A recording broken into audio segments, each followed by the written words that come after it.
ঈদের আনন্দ উদযাপন আর সঙ্গে যুক্ত হয়েছে ছুটির দিন, তাই কুমিল্লার বিনোদন কেন্দ্রগুলোতে রয়েছে দর্শনার্থীদের ভিড়। কুমিল্লার ধর্মসাগর পাড় থেকে এ বিষয়ে বিস্তারিত জানিয়েছেন প্রতিনিধি আনোয়ার হোসাইন। ঈদের পঞ্চম দিনে কিন্তু আসলে মানুষের যে ঈদ উদযাপন সেটির আনন্দ কিন্তু এখনও দেখা যাচ্ছে।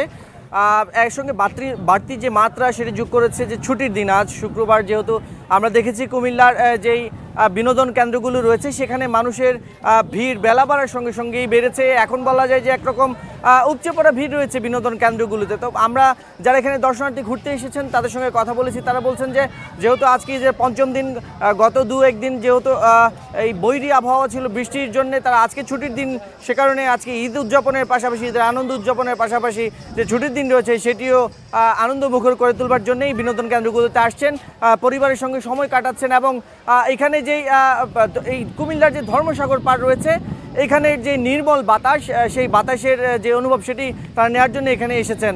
তো কুমিল্লার যে কেন্দ্রগুলো রয়েছে, বিনোদন কেন্দ্রগুলো, আমরা দেখেছি যে সেখানে মানুষের দর্শনার্থীদের ভিড় বেলা বাড়ার সাথে সাথেই বেড়েছে এবং বেশ আনন্দমুখর সময় তারা উদযাপন করছেন। তো এই ছিল আমার কাছে কুমিল্লা থেকে যে ঈদের পরের যেই আনন্দ উদযাপন, সেই আনন্দ উদযাপন নিয়ে বিনোদন কেন্দ্রগুলো থেকে সর্বশেষ তথ্য।